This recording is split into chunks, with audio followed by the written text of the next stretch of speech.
ओम, ओम का जाप, ओम की महत्ता। असलियत में ओम कोई नाम नहीं, कोई रूप नहीं, कोई शब्द नहीं। ओम एक ध्वनि है। एक ध्वनि, एक ऐसी ध्वनि जो व्यक्ति के द्वारा नहीं बनाई गई। एक ऐसी ध्वनि जिसको हमने उच्चारण नहीं किया। एक ऐसी ध्वनि जो जीभ के प्रयोग के माध्यम से प्रकट नहीं हुई। ये तो एक यूनिवर्सल साउंड है जो पूरे ब्रह्मांड में हर समय गूंज रही है। या यूं कहें कि पूरा ब्रह्मांड जो बना वो इसी ध्वनि के आधार पर बना है। पूरे ब्रह्मांड में एक गूंज, एक ध्वनि लगातार हो रही है, हर समय हो रही है। हर पल जब से सृष्टि बनी तब से ये ध्वनि हो ही रही है। चूंकि ये ध्वनि ब्रह्मांड के सृष्टि के आरंभ में इसी ध्वनि के माध्यम से पूरा संसार, पूरी सृष्टि का निर्माण हुआ, तो ये ध्वनि सब जगह व्याप्त हो गई। ऐसा कोई स्थान नहीं है जहां पर इस यूनिवर्सल साउंड का जो अनुभव है वो ना हो रहा हो या वो प्रकट ना हो रही हो। या यूं कहें कि ये जो ध्वनि है ये परमात्मा की उपस्थिति है। ये परमात्मा की उपस्थिति है कण कण में। ये परमात्मा की उपस्थिति है हमारे अंदर। यदि ध्वनि हो रही है तो वो परमात्मा की उपस्थिति अनुभव करा रही है। ये ध्वनि परमात्मा का एक नाद है जिसको हम अनहद नाद कहते हैं। नाद यानी ध्वनि दो तरह की होती है।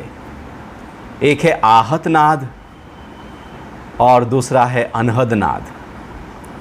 आहत नाद का मतलब है कि जो दो चीज़ों के, प्रकृति से बनी हुई किन्हीं दो चीज़ों के टकराने से उत्पन्न हो। प्रकृति में जो भी बना है, पत्थर हैं आपस में टकराएंगे आवाज़ होगी, हवाएं चलेंगी आवाज़ होगी, पानी गिरेगा आवाज़ होगी, ताली बजाएंगे आवाज़ होगी। दो चीज़ें जब जब टकराएंगी, दो पदार्थ के टकराने से यदि वो स्थूल है, साकार रूप है, तो एक आवाज़, एक ध्वनि उत्पन्न होती है। जैसे हम भी बोलते हैं तो जीभ जब टकराती है तो ध्वनि उत्पन्न करती है। घर में तबला रखा हुआ है, अपने आप आवाज़ नहीं करता। आप उस पर हाथ मारते हैं तो आवाज़ होती है। हारमोनियम को आप दबाते हैं उसके तो आप आवाज़ होती है। अर्थात यहाँ सब जगह पर कुछ आघात करने से आवाज़ें हो रही हैं। शरीर के अंदर भी खून तेज़ी से दौड़ रहा है। आप उस खून की आवाज़ जो पूरे शरीर में लगातार हो रही है ध्वनि, आप अपनी उंगलियों से अपने कानों को बंद करें, कसकर दबाएं और आप पाएंगे कि एक धम धम, एक पूरा खून का दौरा पूरे शरीर में जो दौड़ रहा है उसकी ध्वनि हो रही है। कोई भी चीज़ गति कर रही है उसकी ध्वनि हो ही रही है। पदार्थ के रूप में जब दो चीज़ें टकराती हैं, चूँकि यहाँ पर और वायु के माध्यम से वो ध्वनि पैदा हो ही जाती है। लेकिन एक ध्वनि ऐसी है जो टकराने से पैदा नहीं हो रही। एक ध्वनि है जो टकराहट से पैदा होती है, उसको आहत कहते हैं। एक ध्वनि है जो बिना टकराहट स्वतः पैदा ही हो रही है, हो ही रही है। वो पैदा हुई नहीं है बल्कि हो रही है। वो है अनहद, अनहद नाद। ये जो ध्वनि है जो हो ही रही है और पूरे ब्रह्मांड में हो रही है, लगातार हो रही है। इस ध्वनि का ना आदि है ना अंत है। ये ध्वनि काल से परे है। ये ध्वनि एक जैसी है, इसमें कोई परिवर्तन नहीं होता। जैसे बाहर की ध्वनियों में तो परिवर्तन होगा, हम जो बोल रहे हैं, बचपन में आवाज़ कुछ और थी, जवानी में कुछ और है, बीमारी में कुछ और हो जाती है, उत्साह में कुछ और हो जाती है, डिप्रेस होता है तो आवाज़ में भारीपन आ जाता है। हमारी जो ध्वनि है उसमें उतार चढ़ाव है, आहत ध्वनियों में उतार चढ़ाव है, इसलिए संगीत में भी उतार चढ़ाव होता है हमेशा। लेकिन जो अनहद ध्वनि है उसमें कोई उतार चढ़ाव नहीं, वो एक जैसी लगातार हो ही रही है। पूरे ब्रह्मांड को, जिसको कहा गया है कि शिव के डमरू से निकली है ये ध्वनि, अर्थात परमात्मा ने जब सृष्टि का प्रारंभ किया और सृष्टि के प्रारंभ को पूरे प्रकृति का निर्माण करना था, तो डमरू के माध्यम से वो ध्वनि जो प्रकट हुई वो ही अनहद नाद है। अभी यदि हम पिछले दिनों नासा ने जो रिसर्च की और वो कह रहे हैं कि सूर्य के पास जाकर जब इंस्ट्रूमेंट लगाए गए तो पाया गया कि एक वहाँ पर गूंज, एक ध्वनि आग के गोले में, धधकते आग के गोले में हो रही है। अर्थात ऐसा कुछ भी नहीं है जहाँ पर वो ध्वनि हो ना पा रही हो, कहीं उस ध्वनि को हम अनुभव कर लेते हैं और कहीं पर नहीं कर पाते। अनहद नाद हर समय कण कण में व्याप्त है ही है, और ये नाद परमात्मा है। परमात्मा केवल नाद में उपस्थित है। परमात्मा का कोई आकार नहीं, कोई रूप नहीं। परमात्मा तो उस नाद के माध्यम से अनुभव किया जा सकता है। क्योंकि परमात्मा अनुभव गम्य है, दर्शन नहीं होता। जैसे ध्वनि का दर्शन नहीं होता, केवल वो अनुभव की जा सकती है। और जो स्थूल ध्वनि है वो कानों से सुनी जा सकती है, लेकिन जो सूक्ष्म ध्वनि है वो अनुभव की जा सकती है। अब ये जो पूरे ब्रह्मांड में ध्वनि गूंज रही है, तो हमारे ऋषियों ने अनुसंधान करना शुरू किया प्रारंभ में ही, जब वेद लिखे गए उससे पहले ही, कि ये कौन सी ध्वनि है जो पूरे ब्रह्मांड में गूंज रही है, या एक ऐसी कौन सी ध्वनि है जिससे सारी ध्वनियाँ प्रकट हैं। एक ऐसा कौन सा संगीत है जिससे सारे संगीत प्रकट हैं। कोई तो आधार है ध्वनि का। पूरे ब्रह्मांड में ध्वनियाँ हैं, चाहे वो तारों के टूटने से, चाहे वो समुद्र की है, चाहे वो किसी भी रूप में देखिए ध्वनि हो ही रही है, लेकिन इनका कोई ना कोई आधार तो होगा ही ना। बिना आधार के, बिना कारण के तो कुछ कार्य प्रकट होता ही नहीं है। तो उस ध्वनि के आधार को जब अनुभव करना शुरू किया, गहराइयों में अनुभव करना शुरू किया, तो ऋषियों ने अनुभव किया कि जो बाहर यदि ध्वनि हो रही है तो वो हमारे अंदर भी हो रही होगी। क्योंकि जो ब्रह्मांड में है उसी का ही सूक्ष्म भाग हमारे पिंड में है, जो पिंड में है उसी का ही स्थूल भाग ब्रह्मांड में है। हमारा ये शरीर पूरे ब्रह्मांड का सूक्ष्म मिनिएचर है, सूक्ष्म भाग है। जैसे एक छोटे से डीएनए में पूरे शरीर का डेटा आ जाता है, छोटे से चिप में बहुत बड़ा डेटा आप रख सकते हैं। एक खून की एक बूंद में वो डीएनए से पता लग जाएगा पूरे का पूरे व्यक्तित्व का। तो ऐसे ही ये शरीर है, ये पूरे ब्रह्मांड का एक सबसे सूक्ष्म शरीर है। अर्थात यदि इसका अनुसंधान किया जाए तो पूरे ब्रह्मांड का अनुभव किया जा सकता है। और हमारे ऋषियों ने इसी शरीर, अपने ही भीतर ध्यानस्थ होकर अपने ही शरीर का अनुसंधान करना शुरू किया, तो पूरे ब्रह्मांड की जानकारी उनको हो गई।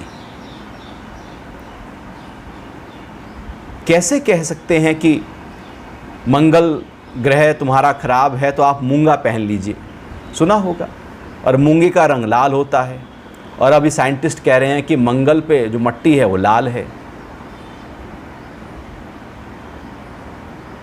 तो कैसे देख पाए कि वो लाल है?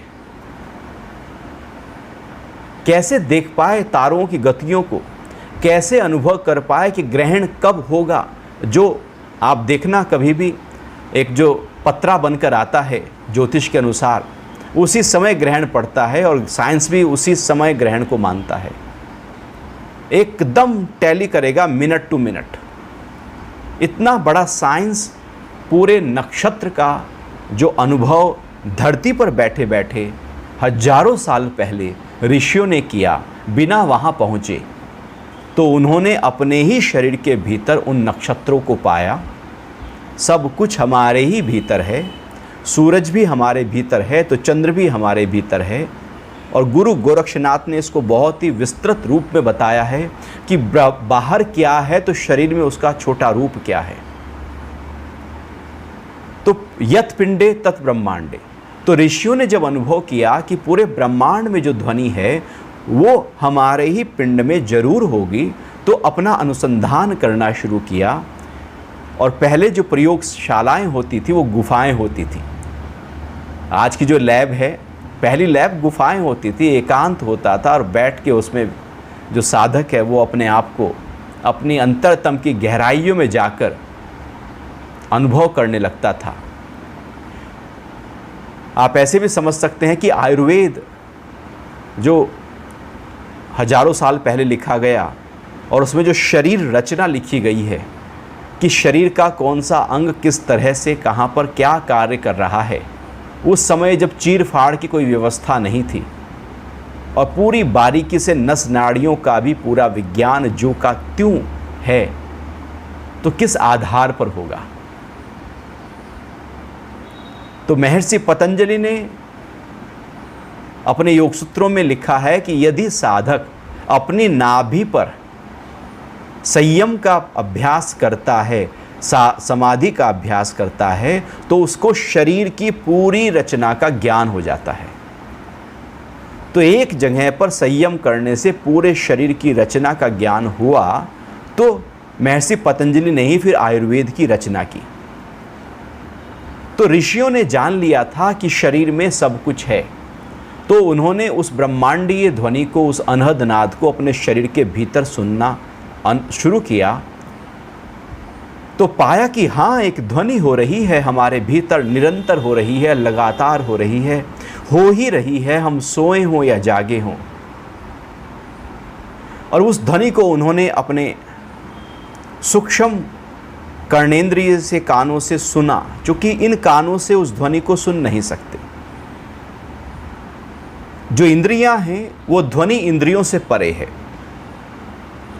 इंद्रियां जो आहत ध्वनि है, जो दो चीज़ों के टकराने से उत्पन्न होती है आवाज़, वो ध्वनि को कान सुन सकता है। लेकिन जो अनहद है वो कान नहीं सुन सकता, वो अनुभव की जा सकती है, सुनी नहीं जा सकती। तो उन्होंने अनुभव किया कि हाँ, एक ध्वनि हो रही है और उस ध्वनि को पाया। फिर और गहराई में अनुभव किया कि पाया कि सब जगह यही ध्वनि हो रही है, पूरे ब्रह्मांड में इसी ध्वनि के साथ सारा कण कण, पूरे ब्रह्मांड का सारा नक्षत्र, सारे तारामंडल, पूरी धरती और धरती पर सारे प्राणी, सब जीव इसी ध्वनि के आधार पर जीवन को जी रहे हैं। अर्थात जीवन का आधार यही ध्वनि है।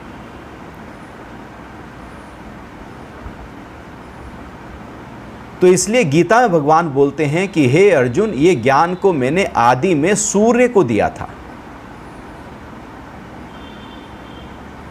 और आज सूर्य को मतलब वो जो ओम का जो ज्ञान है वो सूर्य को दिया था। अर्थात यदि नासा आज कह रहा है कि सूरज में ओम की ध्वनि है, तो गीता की वो बात बिल्कुल सत्य हो रही है ना, कि वहाँ सूरज में भी वही ध्वनि है जो मैं तुझे जिसका ज्ञान दे रहा हूँ। तो उन्होंने पाया कि एक ध्वनि है जो अनुभव की जा सकती है लेकिन बोल नहीं सकते। तब उन्होंने अलग अलग शब्दों को लेकर उस ध्वनि को उच्चारण करना शुरू किया कि आखिर यदि मैंने अनुभव किया, मैं किसी को बताना चाहूँ कि ये ध्वनि है, तो कैसे बताऊँगा? कुछ तो आसपास मुझे शब्दों को बताना पड़ेगा। तो बहुत सारे शब्दों का प्रयोग करने पर उन्होंने पाया कि चूंकि ये ध्वनि अनहद है, ये ध्वनि स्वतः प्रकट है, तो जीव के प्रयोग के माध्यम से जो शब्द हैं वो इस ध्वनि से टैली नहीं कर पाएंगे। हाँ, जहाँ पर जीव का प्रयोग ना हो, जब वो आवाज़ें निकाली जाएं तो वो ध्वनि उससे टैली कर जाएगी। तो उन्होंने जीभ को एक जगह रखकर अब मुंह से आवाज़ निकालनी शुरू की। यदि हम जीभ को नीचे रखें और पूरा मुंह खोलें और एक आवाज़ निकालें, तो जो आवाज़ होगी वो आ, जैसे गाय जोर से बोल रही हो, एक आवाज़ होगी आ। और फिर धीरे धीरे हमें मुंह बंद करना है, और जैसे जैसे मुंह बंद करते जाएंगे होठ गोल घूम जाएंगे, अब वो आ जो है वो ऊ में बदल जाएगा। और जब होठ पूरे बंद हो जाएं तो वो ऊ जो है वो म में बदल जाएगा। अब उन्होंने उस जीभ को, अपनी जीभ को अलग अलग हिस्सों में रखा, ऊपर रखा और फिर अ बोला तो अ ही आया, मुंह बंद किया ऊ ही हुआ, पूरा मुंह बंद करने पर म ही हुआ। जीभ को दाएं रखा बाएं रखा, अर्थात अ उ म में जीभ का प्रयोग किसी भी तरीके से पाया ही नहीं। जीभ का प्रयोग होते ही वो जो ध्वनि है वो हमने पैदा की, आर्टिफिशियल हो गई। और यदि जीभ का प्रयोग नहीं है तो फिर वो एक नेचुरल साउंड हो गई, एक प्राकृतिक ध्वनि हो गई।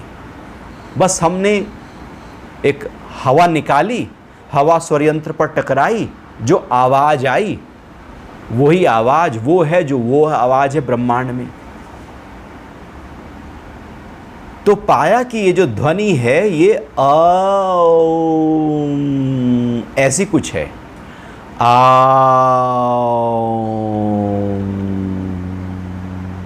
इस तरह की ध्वनि है। अर्थात इसमें अ है, ऊ है और म है। जब अ ऊ म को व्याकरण में जोड़ा जाता है तो वो अ ऊ म ओम बन जाता है। तो अ ऊ म वास्तविक में ध्वनि है, लेकिन उनको जोड़कर जब उच्चारण किया गया तो वह ध्वनि ओम हो गई। और हमें लगा कि अब होम बोलने से बात बन गई, लेकिन जब तक उसके पीछे के विज्ञान को हम अच्छी तरह से नहीं समझ पाएंगे कि ओम है क्या, तब तक वो ओम बोलना बिल्कुल बेकार हो गया। तो ओम की ध्वनि बोली नहीं जाती, बस केवल आप निकाल रहे हैं आवाज़ और वो आवाज़ निकल रही है, लेकिन ये प्रारंभिक अवस्था है। उसके बाद उस ओम की ध्वनि को सुना जा सकता है, उच्चारण नहीं किया जाता। ओम की ध्वनि उच्चारण के लिए नहीं बल्कि अनुभव के लिए है, लेकिन दूसरे तक या अपने मन को प्रारंभिक अवस्था में बांधने के लिए इसका उच्चारण किया गया। तो ओम अ उ म 3 अक्षरों से मिलकर बना, और इस अ उ म को महर्षि पतंजलि ने प्रणव कहा। चूंकि महर्षि पतंजलि जो हमारा व्याकरण शास्त्र लिखा गया है, जिससे सारे शब्दों की उत्पत्ति हुई, किस तरह से शब्द बनाए जाते हैं, किस तरह से पूरा सेंटेंस बोला जाता है, संस्कृत में जो व्याकरण है, जो पूरा बेस है, किसी भी भाषा का एक व्याकरण होता है, उसके आधार पर ही वो भाषा फलीभूत होती है, चलती है। तो महर्षि पतंजलि ने पाणिनि के नाम से व्याकरण की रचना की, तो उन्होंने ओम को प्रणव कहा। और वो कहते हैं कि तस्य वाचकः प्रणव, अर्थात उस ईश्वर का, उस परमात्मा का यदि कोई वाचक हो सकता है तो वो ओम है, वो प्रणव है। क्योंकि बाकी नाम तो हमने रखे। राम जब दशरथ के यहाँ जन्म लिया तो नाम तो माता पिता ने रखा, कृष्ण का नाम तो माता पिता ने रखा, बाकी नाम तो बाद में रखे गए, लेकिन उस समय कौन परमात्मा थे? आखिर राम ने भी तो किसी की परमात्मा की पूजा की होगी ना। तो उससे पहले आदि में क्या था, वो कौन सा है नाम परमात्मा का? तो महर्षि पतंजलि कहते हैं वो प्रणव है। अर्थात उस परमात्मा का जो वाचक है, यदि उसको पुकारना हो तो प्रणव है, ओम है। या यूं कहें कि जो प्राणों के माध्यम से परमात्मा तक हमारा प्रणाम पहुंचा दे, वो प्रणव है। अर्थात प्राणों के माध्यम से ही हम परमात्मा तक कनेक्ट हो सकते हैं। और प्राणों में जो ध्वनि है वो ओम की है, और इस प्राणों के श्वासों में, हर श्वास में ओम की ध्वनि है। इन श्वासों में बहती हुई ओम की ध्वनि को यदि हम सूक्ष्म रूप में सुनना और अनुभव करना शुरू कर दें, तो हम उस परम पिता परमात्मा का अनुभव कर सकते हैं। तो ये जो ओम है, इसकी महत्ता को ध्यान में रखते हुए उसके बाद जब वेद मंत्रों का निर्माण हुआ, तो हर वेद मंत्र में सबसे पहले ओम से ही वेद मंत्र शुरू होते हैं। अर्थात परमात्मा का वाचक जो नाम है, परमात्मा की पूजा है, परमात्मा का जो स्मरण है, वहाँ से हर वेद मंत्र का उत्पत्ति की गई। चूँकि वो वेद मंत्र जो ओम है, वो पहले से ही अनुभव कर लिया था कि परमात्मा का वाचक है। तो अब ये जो ओम है, हमें यदि उस परमात्मा तक पहुंचना होगा तो ओम या प्राण ही तरीका है पहुंचने का, और कोई तरीका नहीं। यदि हम राम राम राम राम भी जाप कर रहे हैं, तो राम में भी जो म है वो भी ओम में जो म है वो ही है। वो राम जाकर ओम में ही कनेक्ट हो जाएगा। जो भी नाम और परमात्मा के हैं, वो सारे नाम जाकर कनेक्ट होंगे ओम में। जैसे सारी नदियां देर अवेर समुद्र में ही जाकर मिल जाती हैं, ऐसे ही परमात्मा के जितने भी ओम के अलावा नाम हैं, वो सारे ओम में जाकर मिलेंगे, और फिर वही ओम परमात्मा तक हमारा अनुभव करा सकता है। तो जब और नाम भी जाकर ओम में ही मिलते हैं, तो क्यों ना सबसे पहले योग के विधाओं में और वेदों की विधाओं और उपनिषद की विधाओं में कहा है कि क्यों ना फिर सीधा ओम को ही जाप किया जाए, क्यों ना सीधा ओम पर ही फोकस किया जाए। और जो वैदिक काल परंपरा रही है, जो वेदों को आज भी मानते हैं, वो ओम ही बोलते हैं। आप कभी भी देखना, अधिकतर आर्य समाज में ओम से ही प्रारंभ किया जाता है। तो ओम को यदि हमें अनुभव करना है, तो उसके ओम के रहस्य में उतरना होगा, और ओम के रहस्य में उतरने के लिए ओम का जाप करना होगा। ओम का जाप फिर वही जिसमें अ उ म है, उसी के थ्रू हमें जाना होगा। कहीं ऐसा तो नहीं कि हम ओम का जाप भी करें और जाप गलत कर लें। अब गलत जाप करेंगे तो फिर वो नाम उसका है ही नहीं, और नाम हम जाप कर रहे हैं। अब जरा सा भी यदि सुनीत हो और सुनीता बोला जाए, तो सुनीत नहीं सुन पाएंगे ना। जरा सा भी एक मात्रा आगे बढ़ गई तो वो तो बिल्कुल ही अर्थ का अनर्थ हो गया ना। तो यदि ओम बोला गया और जैसे वो ओम है वैसे बोला ही नहीं गया, ओम बोला गया और वो है आम, तो जब वो बिल्कुल मैच ही नहीं कर रहा है, तो हमारी फ्रीक्वेंसी उस फ्रीक्वेंसी से टैली कैसे करेगी? कहीं ना कहीं कुछ ना कुछ तो हो। क्योंकि ऋषियों ने कहा कि ये जो आम है ना, ये भी ओम नहीं है, ये बस एक उसका सूचक है, उसके आसपास कहीं है। आप जब इसको बोलना शुरू करेंगे, इसमें रत हो जाएंगे, पूरी तरह से रत हो जाएंगे, तो अब आप उसमें तिरना शुरू हो जाएंगे, अर्थात अब जब ध्वनि निकलेगी वो रियल निकलेगी। ऐसे ही जैसे एक पक्षी है, आपने देखा होगा चील बहुत सारी उड़ती हैं, तो नीचे बैठी थी चील और वो उड़ी, पंख मारे, खूब उड़ी, ऊपर तक गई। अब वो उड़ रही है, लगातार उड़ रही है पंख मारती हुई। इतनी देर में हवाएं चलनी शुरू हो गई। अब जब वो हवाएं चलनी शुरू हो गई तो आप कभी भी देखना आकाश में उसी समय वो अपने पंख हिलाना बंद कर देती है। अब वो हवाओं के साथ बहती है। तो जब वो पंख हिला रही थी तब उड़ने का मजा नहीं था। जब उसने पंख हिलाना बंद कर दिया अब उसको उड़ने का मजा आ गया। अब वो पूरी तरह से ऐसे तैरती है हवा में, मस्ती के साथ में, एकदम जो पंख हिला रहा है पक्षी उसमें और जो बिना पंख हिलाए उड़ रहा है, तिर रहा है, उसमें जमीन आसमान का अंतर होता है। हम नदी में हाथ पैर मारकर तैर रहे हों और एक पत्ता है जो पूरी तरह से पानी में तिरता जा रहा हो, या हम पूरी तरह से फ्लोटिंग पोजीशन में शवासन में आ जाएं और तैरे जा रहे हो, उसमें और उसमें दोनों में अंतर है। एक ओम का जाप है, शुरू में जब हम करते हैं और फिर वो ओम का जाप खुद ब खुद होने लगता है। जो कर रहे हैं वो होने तक पहुंचने के लिए कर रहे हैं, नोट करने के लिए कर रहे हैं। जो कर रहे हैं वो तो अहम भाव से कर रहे हैं कि मैं कर रहा हूं, मुझे पता है मैं कर रहा हूं।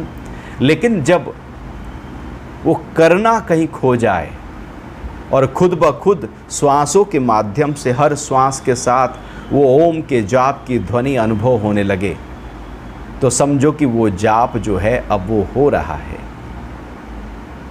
जब तक हम करते हैं तब तक वो आर्टिफिशियल है, जब वो होने लगे तो समझो कि हमारी फ्रीक्वेंसी उससे पूरी तरह से टैली कर गई है। तो शुरू में ओम का जाप किया जाता है, उसके बाद होने लगता है, घटने लगता है। जैसे शुरू में जब कार चलानी सीखो तो पूरी अलर्टनेस रहती है। कोई पास में बैठा हो, जरा सा कुछ बोल भी दे तो मन कहता है कि क्यों बोल रहा है। अलर्ट होकर हम एकदम दाएं जैसे रोबोट की तरह बैठे हुए हैं और हम कार चलाना सीख रहे हैं। अब कार चलानी आ गई, अच्छी तरह से आ गई, सालों साल आप कार चला रहे हैं। अब कोई बात करे, आप म्यूज़िक सुने, आप कुछ खाएं कार में, हम बहुत सारी चीज़ें फिर करते रहते हैं। अब कार चलाना कोई कृत्य नहीं रहा, वो इतना स्वाभाविक हो गया है कि उसमें कोई स्पेशल एफर्ट नहीं है, अब उसमें कोई संघर्ष नहीं है। शुरू में ओम के उच्चारण में एक संघर्ष है, चूंकि हम कर रहे हैं। उसके बाद वो संघर्ष खत्म है, वो एक समर्पण है। अब वो ओम का जाप हो रहा है। तो ओम के जाप का जब हम प्रारंभ करते हैं तो आराम से कमर और गर्दन को सीधा रखकर बैठते हैं, सीधी करते हैं कमर, क्योंकि हमारी रीढ़ की हड्डी में जो सुषुम्ना नाड़ी है उसके अंदर बहुत ही सूक्ष्म नाड़ी है एक, उसके लेफ्ट साइड में ईडा नाड़ी बहती है, राइट साइड में पिंगला नाड़ी बहती है, और यहीं से ही पूरे शरीर में ऊर्जा प्रवाहित होती है। पूरे शरीर को जो ऊर्जा मिलती है, शरीर को चलाने की, हिलाने की, डुलाने की, खिलाने की, पिलाने की, जो भी कुछ हमारे अंदर ऊर्जा का संचार हो रहा है वो रीढ़ की हड्डी से ही हो रहा है। और जब हम झुककर बैठते हैं तो रीढ़ की हड्डी पर एक प्रेशर क्रिएट होता है, उसके कारण से जो लेफ्ट ईडा नाड़ी, पिंगला नाड़ी और सुषुम्ना है उस पर एक दबाव आने लगता है, और उस दबाव के कारण से वो जो ऊर्जा का प्रवाह है वो सही प्रकार से नहीं हो पाता, फ्री फ्लो नहीं हो पाती एनर्जी। इसलिए जो झुककर बैठते हैं, चूंकि वहाँ पर कमर का निचला हिस्सा झुका है तो कमर में तो शिकायत आएगी ही आएगी, लेकिन कमर के कारण से पेट का जो हिस्सा है, जो कमर से एनर्जी का फ्लो पेट की तरफ हो रहा था, वो एनर्जी पेट को पूरी नहीं मिल पाएगी, और ऐसे लोगों का पेट अक्सर खराब रहता है। पेट के रोग जरूर होते हैं जो झुक कर बैठते हैं। चाहे वो कुछ भी डेवलप हो जाए, चाहे वो मोटापा हो जाए, वो डायबिटीज़ हो जाए, चाहे वो कॉन्स्टिपेशन हो, या भूख का सही ना लगना हो, चाहे वो गैस हो, चाहे वो एसिडिटी हो, चूँकि एनर्जी ही पूरी नहीं मिल रही है डाइजेशन सिस्टम को, तो वो सही प्रकार से काम कैसे करेगा। इसलिए गीता में एक जगह बोलते हैं कि समम काये शिरो ग्रीवम, कि जब भी बैठो तो अपनी कमर, गर्दन और छाती को एक सीध में रखकर बैठो। जितना हम सीधा बैठते हैं उतना पूरे शरीर में ऊर्जा सही प्रकार से दौड़ती है, और जब सही प्रकार से ऊर्जा दौड़ती है, फिर यदि हम किन्हीं अभ्यासों के माध्यम से उस ऊर्जा को चैनलाइज करना चाहें तो वो ऊर्जा आराम से चैनलाइज हो जाती है। तो ओम के जाप के लिए हम अपनी कमर को, गर्दन को सीधा रखकर बैठते हैं और सांसों को पूरा भरते हैं। सांस इसलिए ज़्यादा भरते हैं क्योंकि शुरू शुरू में हम उस ओम को कर रहे हैं और वो लंबे समय तक हो, उसका अनुभव लंबे समय तक हो, इसलिए हमें उसको करना होगा। तो सांस पूरा भरते हैं, मुंह पूरा खोलते हैं और एक आवाज़ निकालते हैं, और उस आवाज़ को, केवल उसी आवाज़ को निकालते रहते हैं और अपने मन को बहुत ही बारीकी से उस आवाज़ पर टिका कर रखते हैं, और फिर मुंह बंद करते जाते हैं। तो वो आवाज़ हम पाएंगे कि बदल रही है। मुंह बंद हो जाने पर आवाज़ पूरी तरह से बदल गई। पहले अ था, फिर ऊ हुआ और फिर म हुआ। या यूँ कहें कि ये जो व्याकरण है हमारा अ ए आ ई उ ए आई, ये पहले नहीं है, इससे पहले तो ओम है। इस आधार पर ये अ आ शुरू हुआ। अ की शुरुआत हुई है यहाँ से, कि उस ध्वनि से, उससे लयबद्ध किया ऋषियों ने, व्याकरण के ऋषि ने, और परमात्मा से उस ध्वनि को प्रारंभ किया 12 खड़ी को। ए आ ई उ ए आई ओ औ। तो हम भी श्वास को पूरा भरेंगे और पूरा मुंह खोलेंगे और आवाज निकालेंगे, और फिर धीरे धीरे धीरे धीरे उस आवाज को अनुभव करते हुए मुंह बंद करते जाएंगे। धीरे धीरे क्या होगा कि पहले हम कुछ बार, कुछ देर तक 5 बार, 10 बार, 11 बार इस आवाज़ को करेंगे, और फिर ये जो उच्चारण है इसको धीमा करते जाएंगे, धीमा करते जाएंगे। और जब इसको पूरा धीमा कर देंगे तो फिर ये केवल हमारे होठ ही लेंगे, और फिर जो और धीमा कर देंगे, आंखें भी बंद हो जाएंगी। अब मन में केवल ओम का उच्चारण होगा, और फिर मन में भी पूरा जोर से उच्चारण होगा, और फिर धीरे धीरे उसको भी हम धीमा करते जाएंगे, धीमा करते जाएंगे, धीमा करते जाएंगे। तो हमने उच्चारण वाचिक किया और फिर मानसिक किया, 2 उच्चारण किए, और लगातार इसी ही ध्वनि में हम रहे। अब हम उसके बाद तीसरा स्टेप आएगा कि पाएंगे, अरे ये जो उच्चारण मैंने किया ये तो मेरी हर श्वास में हो रहा है। तो अब तीसरे स्टेप में उसको हम करेंगे नहीं, वो हो रहा है, उसको अनुभव करना शुरू कर देंगे। इसलिए नानक बोलते हैं कि श्वासा दी माला नाल सिमरा में तेरा नाम, कि श्वास श्वास में मैं तेरा नाम सिमर रहा हूं। हर श्वास में, हर आते जाते श्वास में परमात्मा की ध्वनि, परमात्मा का नाम, परमात्मा की गूंज हो रही है। हर श्वास में परमात्मा की दस्तक है, हर श्वास में परमात्मा का सिग्नेचर है, या यूं कहें हर श्वास में परमात्मा मौजूद है। लेकिन हमारा ध्यान उस श्वास पर नहीं है, इसलिए वो मौजूद होते हुए भी हमें उसका अनुभव नहीं हो पाता है। वो बहुत अंग संग। तुम तो यहीं कहीं सतगुरु मेरे आस पास हो, आते नजर नहीं पर मेरे साथ साथ हो। वो नज़र नहीं आता, लेकिन वो साथ है परमात्मा की गूंज। तो जब हम ओम का उच्चारण वाचिक मानसिक लगातार करते जाते हैं और सूक्ष्म सूक्ष्म और अति सूक्ष्म पहुंच जाते हैं, तो अनुभव करते हैं कि श्वासों के साथ ये ध्वनि, ये परमात्मा का नाद हो रहा है। और फिर वो श्वासों का जो अनुभव है वो हमें होने लगता है। अर्थात हर श्वास में वो जो ओम है वो सुनाई देने लगता है। आप कुछ भी कर रहे हो, आपको वो ओम की धुन सुनाई देने लगती है। ऐसे ही जैसे बैकग्राउंड म्यूजिक आप लगा दें और दिन भर काम कर रहे हो, वो म्यूजिक भी चल रहा है और वो आप काम भी कर रहे हैं।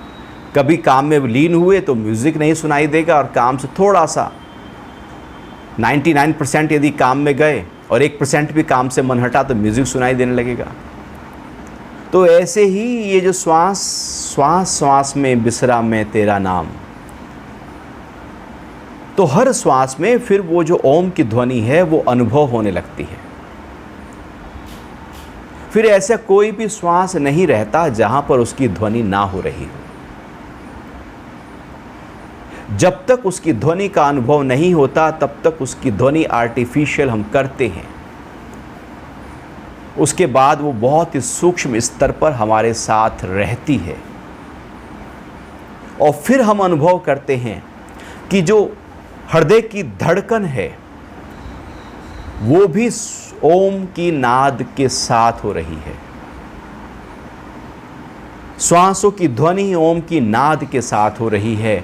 आप पाएंगे हवाओं का चलना भी, चूँकि जब वो फ्रीक्वेंसी आपके साथ आ जाएगी तो बाहर की नेचुरल जितनी भी साउंड्स हैं आप उसमें ओम की ध्वनि ही पाना शुरू कर देंगे।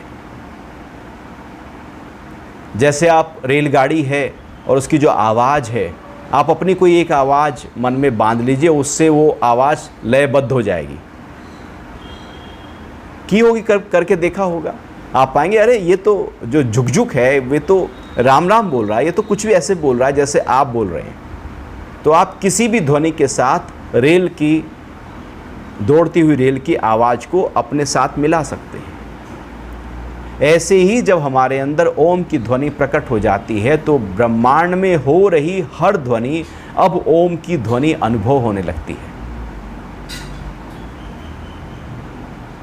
और जब हर ध्वनि में वो ओम की ही ध्वनि हो रही है, जैसे कहते हैं कि हर ध्वनि में कृष्ण की बांसुरी ही बज रही है। कुछ भी कोई बोले ये कृष्ण की बांसुरी है, तो कोई आपको अपशब्द भी कहे तो वो भी कृष्ण की बांसुरी है। कोई मान करे तो वो भी वही है, अपमान करे तो भी वही है, क्योंकि वो ध्वनि भी, कृष्ण की बांसुरी भी उसी ओम से आ रही है। यहाँ सारी ध्वनियाँ वहीं से ही आ रही हैं।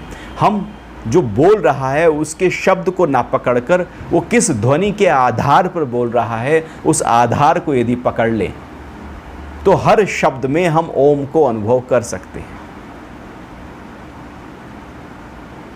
क्योंकि सारे शब्दों का आधार तो ओम है।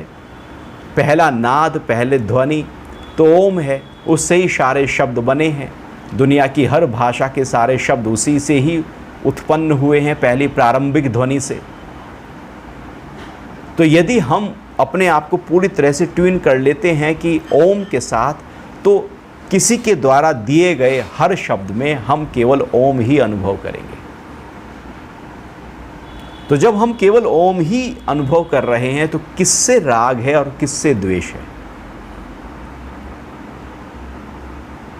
अब द्वेष की कोई संभावना ही नहीं रही। द्वेष या शब्दों को तो हम तब पकड़ते हैं, या शब्दों को पकड़कर हम दुखी सुखी तब होते हैं जब केवल ऊपर के स्तर के शब्द पकड़ रहे हैं, उसको गहराई से अनुभव नहीं किया।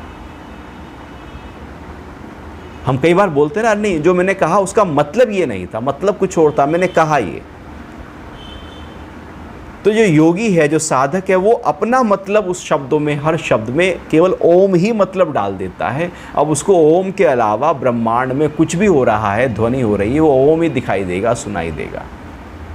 ये एक ऊंची स्थिति है साधक की, जब वो उस परमात्मा की ध्वनि के अलावा कुछ और अनुभव नहीं करता, कुछ और सुनता नहीं है।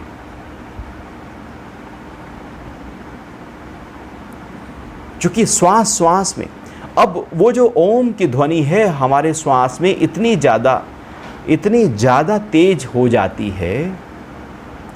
अभी जैसे श्वास हमें सुनाई भी नहीं दे रहा है, अनुभव भी नहीं हो रहा है, पता भी नहीं है कि कब आया और कब गया। जब हम उससे जुड़ जाते हैं तो हमें ओम की आवाज़ अनुभव होने लगती है और कान में लगती है, अरे ओम ओम ओम, लगातार ओम ही चल रहा है। हम इतना फ्रीक्वेंसी, उस फ्रीक्वेंसी से टैली कर जाती है, मैच कर जाता है, जैसे सिग्नल एकदम मैच कर गए हों, मिल गए हों। तो सारे ओम, सारे मंत्र, वेद के सारे मंत्र उसी ओम तक पहुंचाने के लिए हैं। अध्यात्म की सारी विधाएं, सारी साधनाएं उसी ओम की ध्वनि तक टिकाने के लिए हैं। या यूँ कहें, सारी प्रैक्टिसेस, ध्यान की सारी विधियां उसी सूक्ष्म नाद तक पहुंचने के लिए हैं, जिसको योग के शास्त्रों में नादानुसंधान कहा है। अर्थात इस अनहद नाद का अनुसंधान करना है, इसको अपने ही भीतर अनुभव करना है। और समाधि की अवस्था में ये जो नाद है ये हमें अनुभव होने लगता है। शुरू में ध्यान की गहराइयों में अनुभव होती है, जैसे चिड़िया की आवाज़, चिन की आवाज़, चिन चिन की आवाज़, कभी मेघ की आवाज़, कभी नफीरी की आवाज़, कभी मृदंग की आवाज़।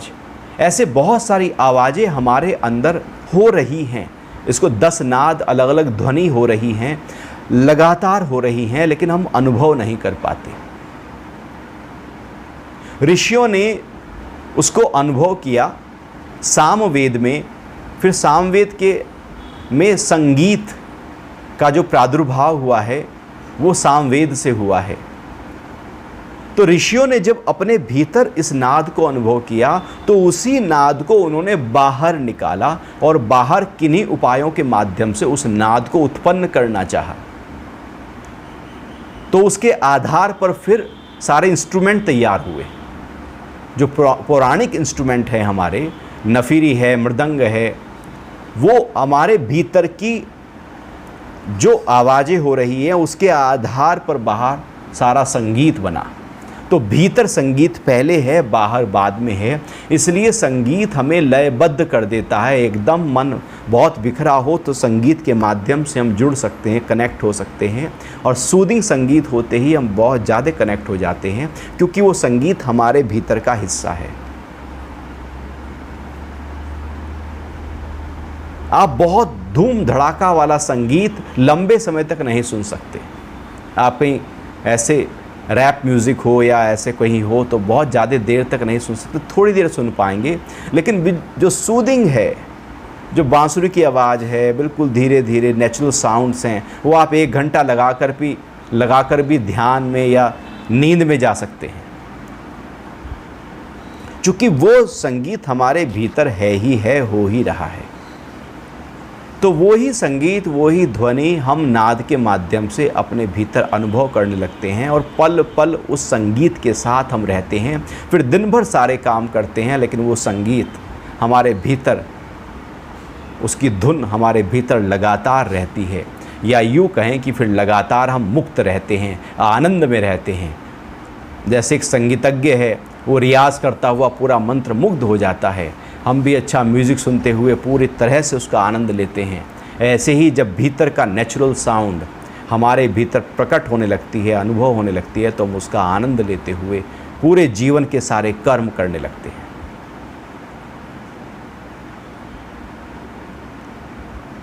तो अब उस ध्वनि को, उस साउंड को हमें अनुभव करना है।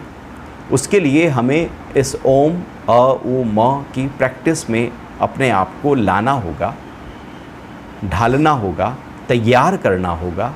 एक योग्यता, एक एलिजिबिलिटी, एक तैयारी होती है कि और साउंड्स और ध्वनियाँ हटकर केवल एक ही ध्वनि पर फोकस हो जाएं। और जितना इस ओम की ध्वनि पर फोकस होते जाते हैं, उसका उच्चारण करते जाते हैं, सूक्ष्मता से करते जाते हैं, उतना इस ध्वनि को अपने नज़दीक पाते हैं। और फिर एक समय ऐसा आता है कि ऐसा लगता है कि ये ध्वनि ही मैं हूँ, इसके अलावा मैं कुछ हूँ ही नहीं। हर सेल मर रहा है, बन रहा है, वो केवल ओम की ध्वनि के आधार पर हो रहा है। शरीर में ऐसा कुछ नहीं है जो उस ध्वनि के आधार पर ना हो रहा हो।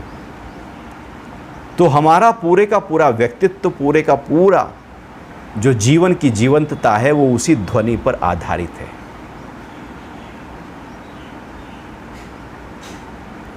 तो इस ध्वनि को आप रोज 5 मिनट 10 मिनट अपने साथ बैठें और पूरा श्वास भरें, और जब निकालें तो पहले केवल की उसको और क्लियर कर लें हम, क्योंकि का जब नाद उठता है तो वो नाभि से उठता है। नाभि से आता है, गले से, कंठ से नहीं, हृदय से नहीं, नाभि से उठता है। और प्राण की उत्पत्ति भी नाभि के निचले स्तर 2 अंगुल नीचे से होती है। प्राण की जो उत्पत्ति है, जो हमारे शरीर में प्राण बह रहा है, तो जहाँ से प्राण बह रहा है वहीं से नाद बहता है, क्योंकि प्राण से ही तो ध्वनि होगी। प्राण ही नहीं है तो ध्वनि कैसे होगी? तो जहाँ ध्वनि प्राण उत्पन्न होता है वहीं से ध्वनि उत्पन्न होती है। तो भी नाभि के निचले हिस्से से उत्पन्न होता है। इसलिए केवल का उच्चारण करने से पेट के रोगों को दूर किया जा सकता है। और के बाद जो ऊ की ध्वनि है वो ध्वनि हृदय से उत्पन्न होती है, अनाहत चक्र से उत्पन्न होती है।